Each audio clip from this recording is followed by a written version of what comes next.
क्षमा करें प्रभु, मुझे नहीं लगता कि भरत भैया आपका ये आदेश स्वीकार करेंगे। प्रभु, वो प्राण दे देंगे, किंतु आपके रहते वो अयोध्या का सिंहासन नहीं स्वीकारेंगे। भरत को मानना होगा हनुमान, क्योंकि ये उसके बड़े भाई का आग्रह है, अयोध्या के महाराज का संदेश है। भरत अयोध्या के साथ प्रतिबद्ध होगा। मैं स्वयं उसका राज्याभिषेक करूंगा।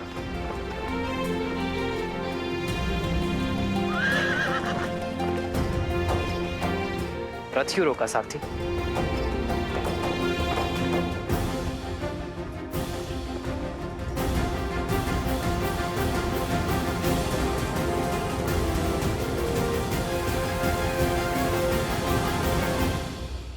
निश्चिंत होकर जाइए माता, और हमारे लिए चिंतित न हो।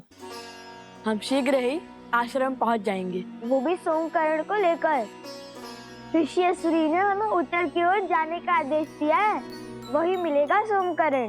वो बच तो जाएगा ना? क्यों नहीं बचेगा? उसे पकड़ने वाला मकरासुर का तुच्छ सेवक है, और हम मकरासुर को मारने वाले लवकुश प्राणी तो उसके संकट में हैं। मूर्ख है जो हम जैसे वीरों से टकराने का दुस्साहस कर बैठा।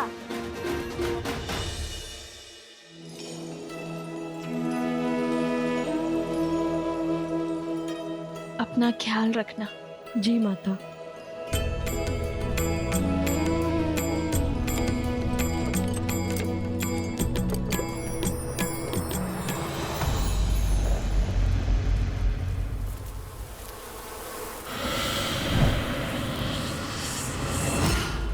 मेरा बच्चा चंद्रबाबू।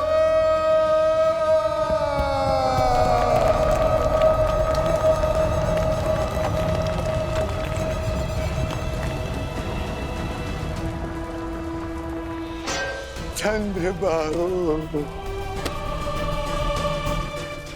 चंद्रबाबू, मेरे पुत्र।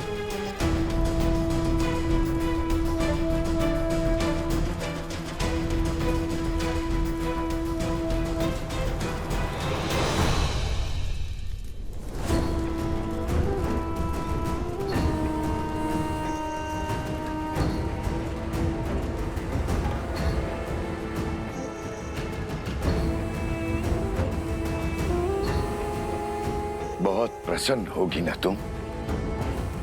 प्रसन्न होगी ना अपने पति को छलकर अपने पत्नी धर्म से विमुख होकर? अरे जिसके प्राण ले लिए उसके लिए विलाप का स्वांग क्यों? तुमने मारा है मेरे पुत्र को, तुमने। हाँ हाँ हाँ, मैंने मारा है उन्हें।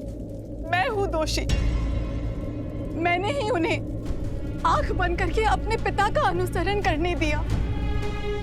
कभी उन्हें धर्म का मूल्य नहीं समझाया, न्याय और सत्य का दर्पण नहीं दिखाया।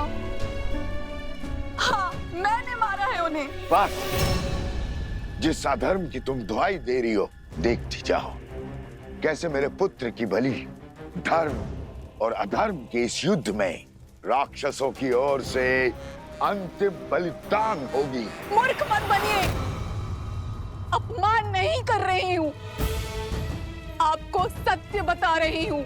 आप चाहे कुछ भी कर लें, आपका पुत्र वापस लौट के नहीं आने वाला, और उनकी आत्मा को आपके झूठे धर्म की हार, धर्म की जीत से कोई अंतर नहीं पड़ता।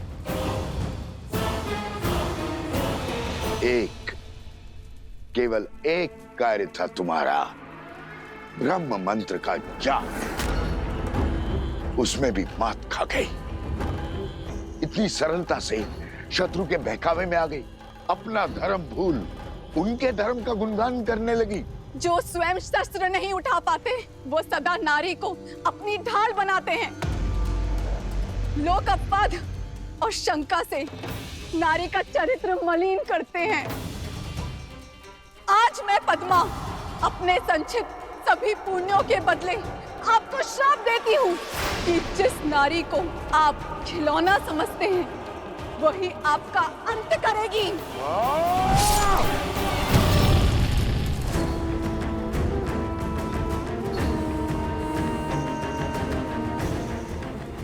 नारी को आप खिलौना समझते हैं, वही आपका अंत करेगी।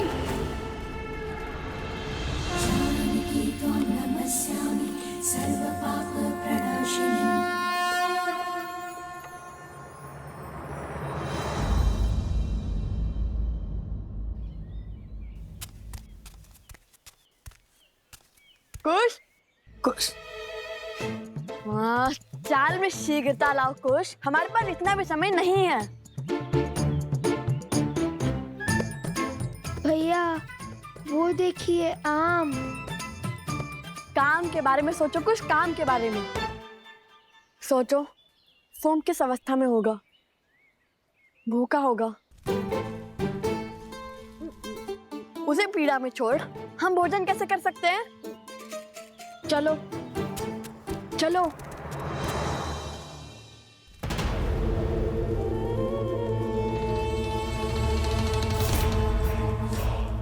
रक्त केतु,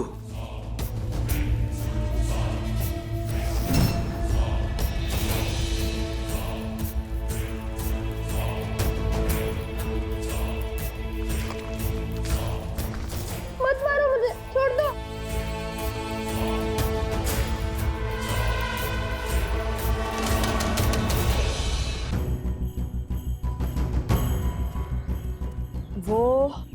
वो इस ओर गया होगा, क्योंकि अन्य दिशाओं में तो राजा श्री राम का राज्य फैला हुआ है। वो उसी ओर गया होगा। होगा नहीं भैया, होंगे। असुर भेड़ियों की भांति होते हैं, झुंड में घूमते हैं। फल में तो था ही, आपके साथ रहकर बुद्धि में भी निपुण हो गया हूँ मैं। तब तो वो किसी ऐसे राज्य में गए होंगे जहाँ अधर्म का वर्चस्व हो। तो उस राज्य के राजा को हमें हराना होगा भैया। जब उस राज्य का अंत करेंगे तब उस राज्य पर हमारा अधिकार हो जाएगा ना भैया। किंतु हम तो ऋषि पुत्र हैं, राजकुमार नहीं। तो हम इस राज्य का क्या करेंगे? हम वो राज्य श्री राम के चरणों में अर्पित कर देंगे। चलो शीघ्र चलते हैं। ये तो अति उत्तम विचार है भैया, किंतु अब तक तो कोई संकेत नहीं मिला। भैया ये तो सोमकरण का कुंडल है।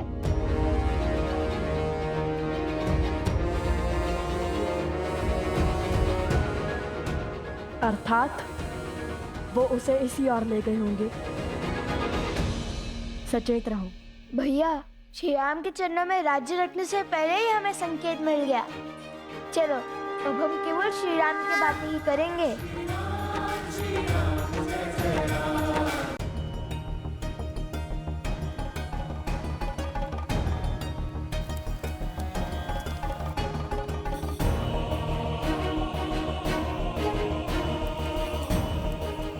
महाराज की जय हो।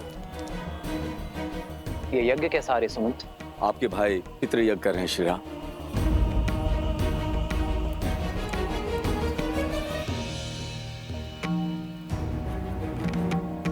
अकस्मात ये पितृयज्ञ क्यों? आर्य सुमंत, प्रभु के प्रश्न का आप उत्तर दीजिए। आपने युद्ध से लौटकर राजकुमार भरत को राजभार संभालने का निर्णय किया था और वो अपने राजा की आज्ञा को ठुकरा नहीं सकते, इसलिए वो ये यज्ञ कर रहा है।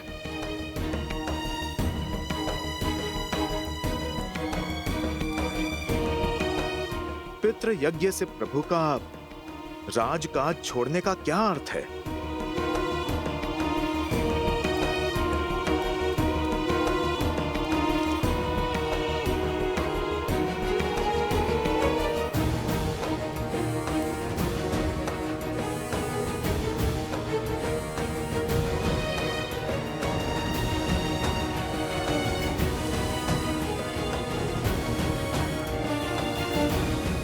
भैया आ गए, अंतिम आहुति आरंभ कीजिए गुरुदेव।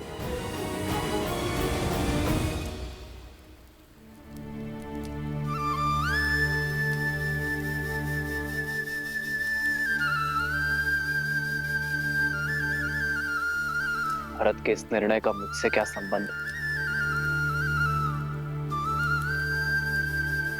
जानता हूं मैं।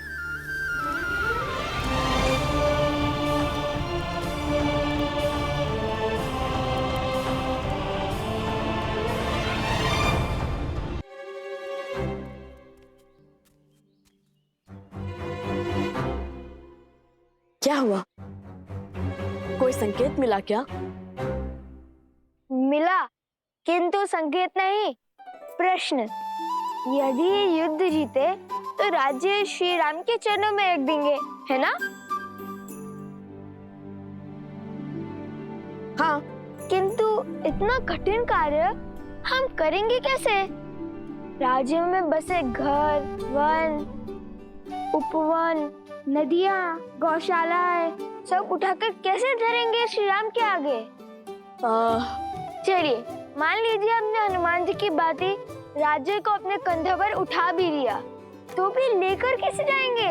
और मान लो जैसे तैसे ले ही गए, तो क्या इस राज्य को अयोध्या के ऊपर ही रख देंगे क्या? ये प्रश्न भी श्री राम के लिए बचा के रखूं। हाँ, यही उचित रहेगा।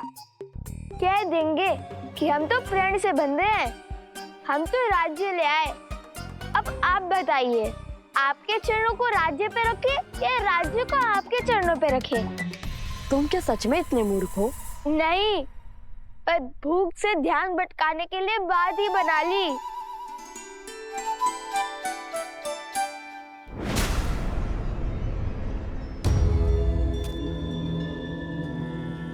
देख रहे हो सोमकरण का दूसरा कुंडल? अवश्य ही उसने हमें मार्ग दिखाने के लिए फेंका है।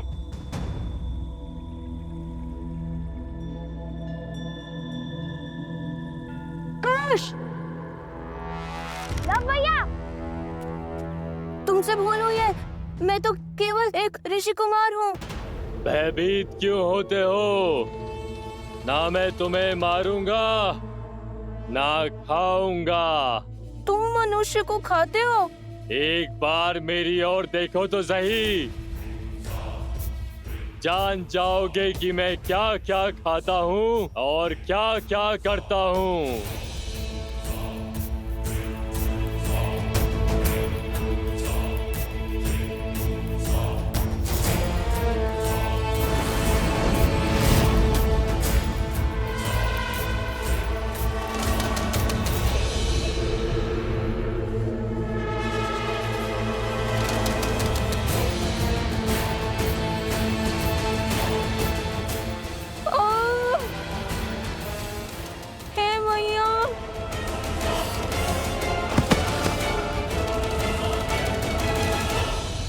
महाराज, सहस्त्रमुख रावण को सूचित किया।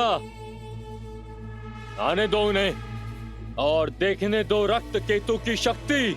जो कार्य तुम्हारा मूर्ख मकरासुर नहीं कर पाया, वो मैं करूंगा। लवकुश को अब तक इसके कुंडल मिल गए होंगे।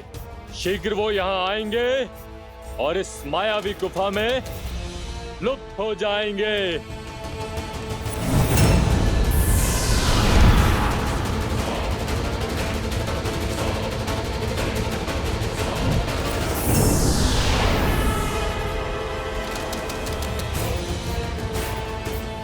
इस गुफा में प्रवेश अपनी इच्छा से होता है, किंतु निकास मेरी इच्छा से।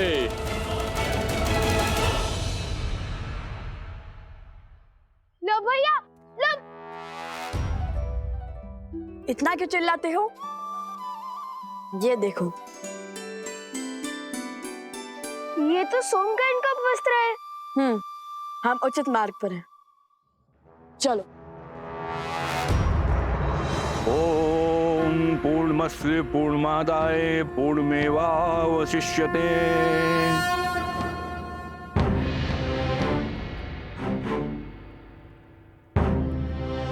मेरे साथ बोलिए। आदरणीय पूर्वजों, आदरणीय पूर्वजों, पंचद्रव्य की ये अंतिम आहुति स्वीकार कीजिए। पंचद्रव्य की अंतिम आहुति स्वीकार करें। हम इसे सच्चे मन और सम्मान के साथ आपको अर्पित करते हैं। मैं इसे सच्चे मन और सम्मान के साथ आपको अर्पित करता हूँ। इसे ग्रहण करें। इसे ग्रहण करें। पितृ इस दुविधा में कैसे सहायक होंगे?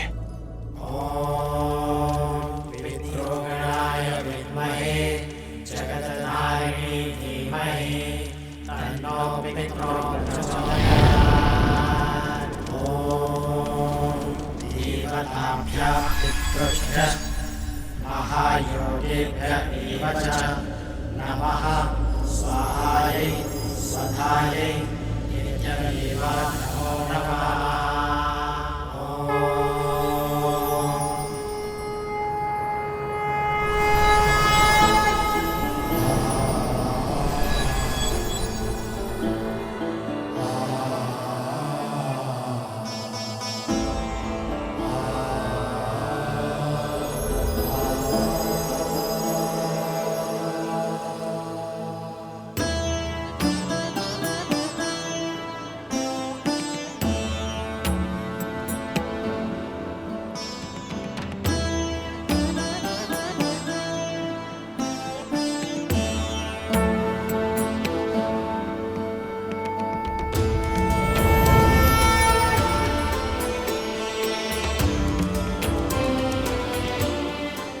महाराज दशरथ, महाराज अज, महाराज दिलीप, महाराज रघु और सभी इक्ष्वाकु पूर्वजों, अपने वंशजों की प्रार्थना सुनने के लिए धन्यवाद।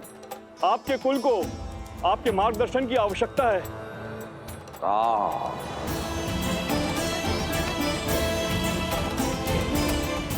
मेरे पुत्र,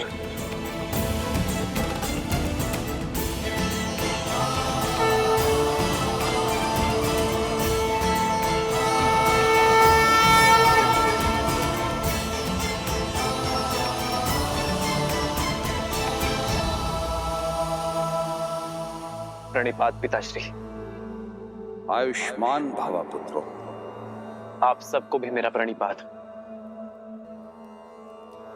हम तुम्हारी दुविधा से अवगत हैं और भरत तुम्हारी दुविधा से भी। जो हाल मैं सोच रहा हूं पिताजी,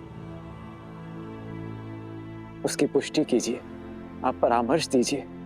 इसमें कोई संदेह नहीं कि भरत शासन संभालने के योग्य है और भरत के शासन में अयोध्या एक श्रेष्ठ राज्य बन सकता है। किंतु इस समय आर्यवर्त को उसकी आवश्यकता है जिसने अयोध्या की सीमा के पार जाकर सुदूर दक्षिण तक धर्म और मर्यादा का प्रसार किया है, जिसने वानर जाति को प्रशिक्षित कर इस योग्य बनाया कि वो अधर्मी असुरों को पराजित कर सके। आज अयोध्या को आवश्यकता है धर्म की स्थापना करने वाले राम की। राज्य को प्रगति देना और अपने पूर्वजों को गति देना तुम्हारा कर्तव्य है राम। यदि राम और उसके पुत्र अयोध्या के सिंहासन पर नहीं बैठेंगे तो रघुकुल का सम्मान और हमारा मान तुम्हें हो जाएगा। श्री राम श्री राम श्री राम। हम तुम्हारे सभी पूर्वज गति नहीं पा पाएंगे पुत्र राम। हमने तो तुम्हें उचित मार्ग दिखा दिया, अब उस पर चलना ना चलना तुम्हारा चयन है।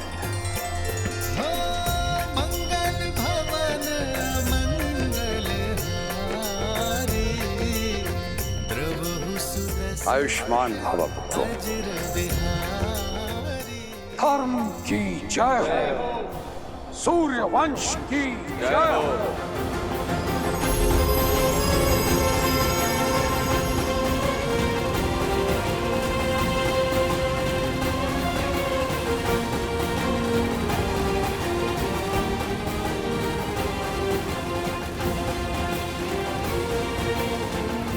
भैया,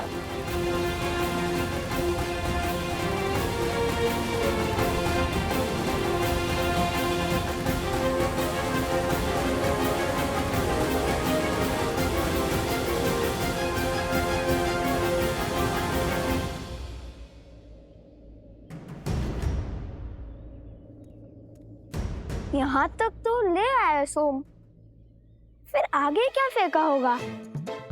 धोती और फिर कॉपिन। क्या कह रहे हो? बाद में अगर धोती मिली तो उसे लौटा देंगे, कुश, चलो।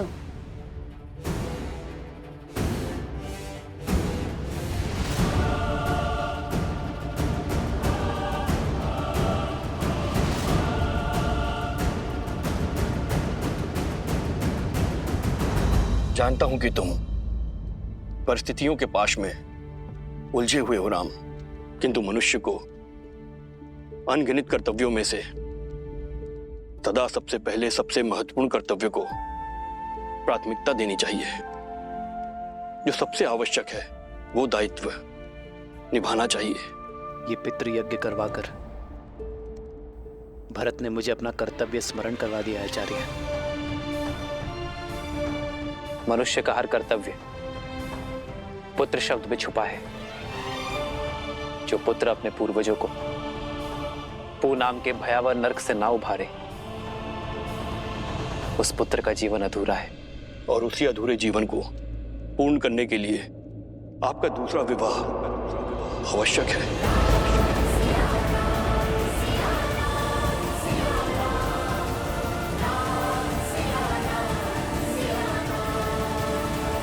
यदि आपने अयोध्या के सिंहासन का त्याग किया तो प्रजा और पूर्वज दोनों के हृदय को दुख पहुंचेगा।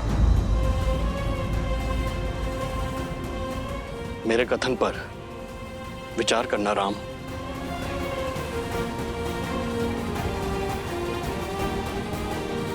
जी आचार्य। कल्याण।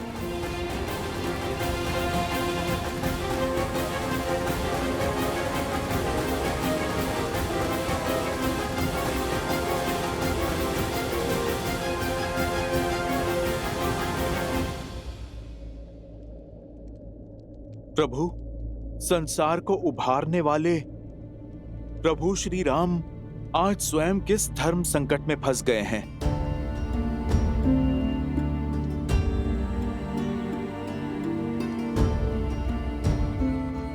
ये समय तो आना ही था हनुमान। वास्तविक धर्म युद्ध लंका में नहीं, अयोध्या में है।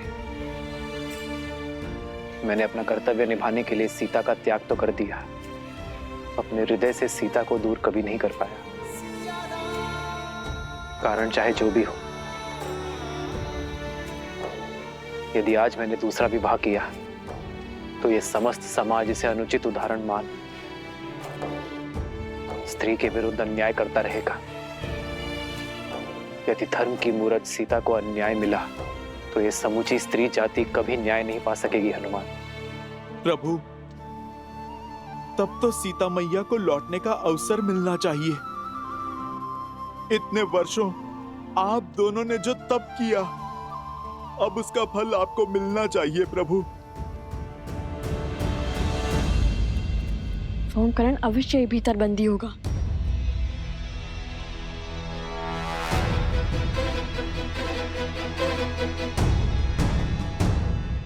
प्रभु, क्या माता को अभी भी नहीं लौटा सकते?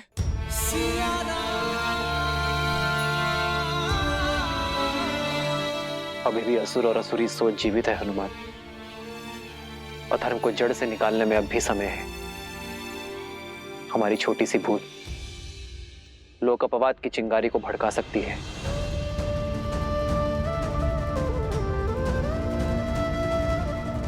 जब तक हम राक्षसी सोच को नष्ट नहीं कर देते, तब तक मैं अपने व्रत और तप से डिग नहीं सकता हनुमान। और तब तक मेरी सीता और संतान अयोध्या नहीं लौट सकते।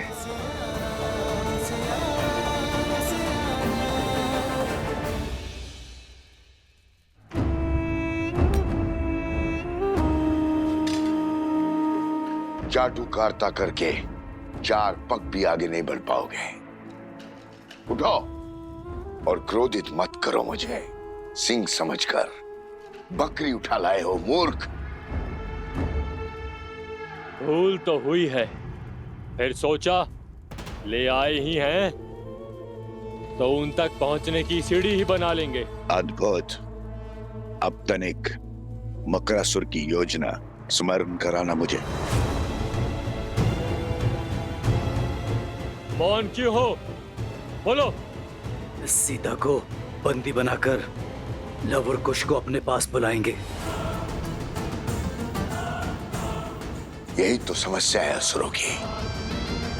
अहंकार में चूर होकर बुद्धि से ही मुख मोड़ लेते हैं, विवेक का उपयोग ही नहीं करते। बस, मैं कोई साधारण असुर नहीं हूँ जो संसार से दूर नदी के तल में जीवन बिता रहा हूँ। मैं रक्त केतु हूँ जो आज उन बालकों का संहार करेगा, आपके भ्रम को तोड़ेगा। इस मायावी गुफा में एक बार प्रवेश किया तो निकल नहीं पाएंगे वो दोनों, और इस गुफा को बिना दिव्य अस्त्र के भेदना असंभव है। शत्रु पर वार करने से पहले उसकी पहचान जान लेना आवश्यक है, रक्त केतु।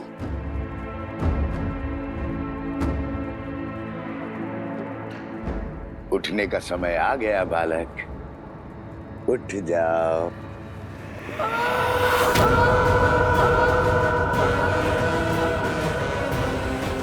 ये तो सोमकरण की ध्वनि है। कुश, वो अवश्य ही भीतर है, तो उस ओर जाकर देखो, और हाँ, केवल संकेत की भाषा में बात करना।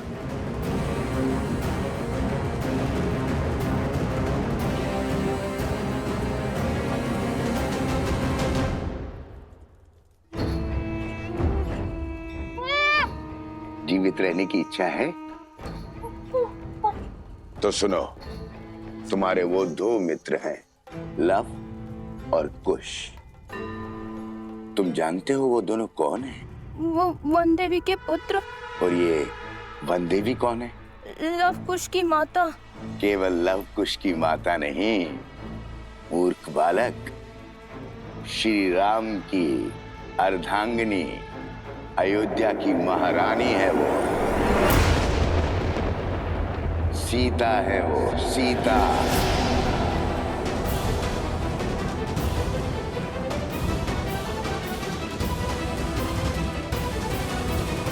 अब यदि मेरा कहा मानोगे तो जीवित छोड़ दूंगा, अन्यथा नहीं नहीं नहीं नहीं नहीं। तो जो कहूंगा वो करोगे ना? हाँ। उत्तम, तो सुनो, लव और कुश को मिथिला ले जाओ, और जब मैं वहां कहूं तो सारे समाज, सारी प्रजा के सामने, सारी मिथिला के सामने कहना कि वन देवी ही सीता है। मेरे आदेश पर ये सत्य संसार के सामने प्रकट करना, अन्यथा तुम्हारा मस्तिष्क विस्फोट से शत विशत होकर बिखर जाएगा। ऐसे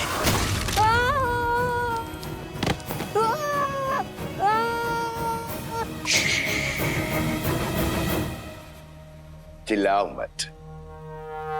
सोमकर, जा, तुम मुक्त हुए। जैसा कहा वैसा ही करना। जाओ।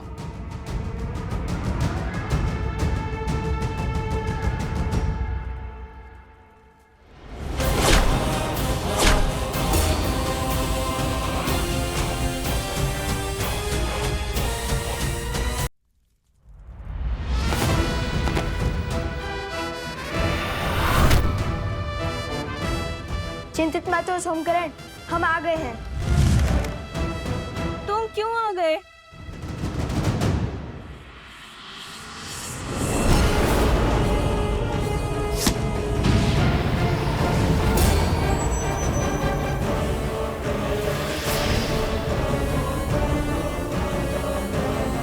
मेरी गुफा को भेज दिया, ये कैसे संभव है?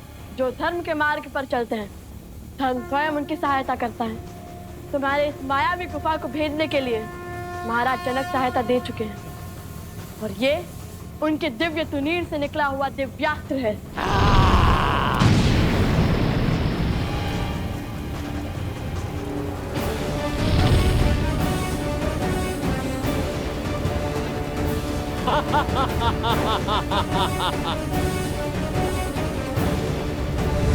उतर।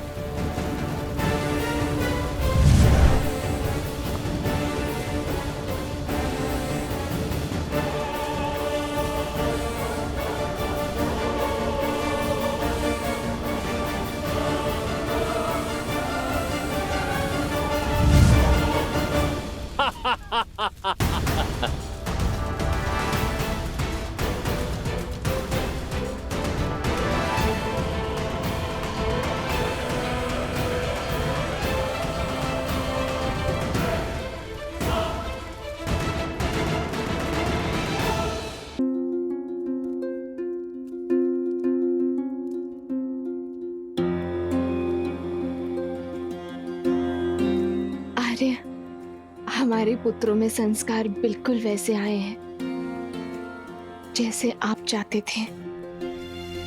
रघुकुल के ये वंशज रघुकुल का पताका लहराने में सक्षम होंगे। आर्य,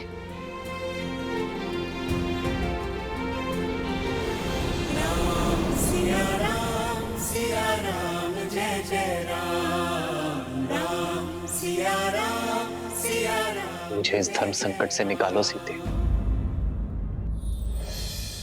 सिया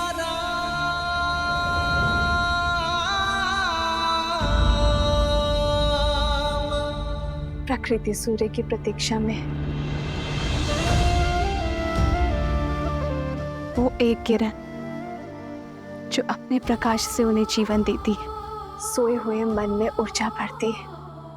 सीते, आप मेरे वही सूर्य हैं आर्य। जीवन यात्रा में मेरी जीवन साथी भले ही भिन्न है, किंतु अंतर्मन, उसकी प्रसन्नता, उसकी दुविधा, वो तो साझा ही।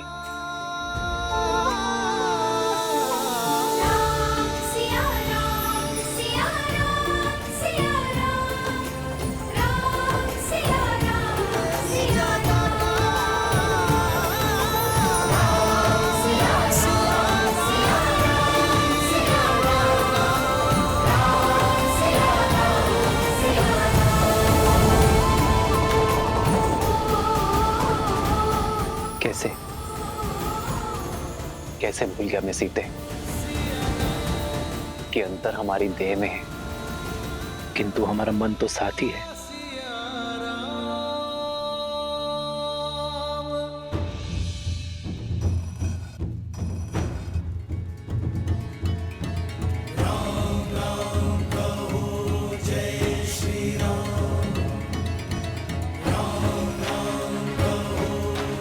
परंतु भैया, आपको कैसे पता कि भीतर ऐसी माया है? जब मार्ग में कोई रोकने वाला ना हो तो समझ जाना चाहिए कि कोई आपको वही लाना चाहता है। गुफा के प्रवेश द्वार पर न कोई सैनिक या फिर कोई सुरक्षा न देखकर मुझे कुछ अनिष्ट प्रतीत हुआ। जैसे हम मकरासुर के जाल में फंसे थे, वैसे ही यहाँ भी फंस सकते थे। होमकरण के उपवस्त्र और कुंदन भी असुरों ने ही रखे थे ताकि हम इस गुफा में आए। अद्भुत, राजकुमार जैसी सोच और कौशल भी वैसा ही। कहीं नहीं जा सकोगे।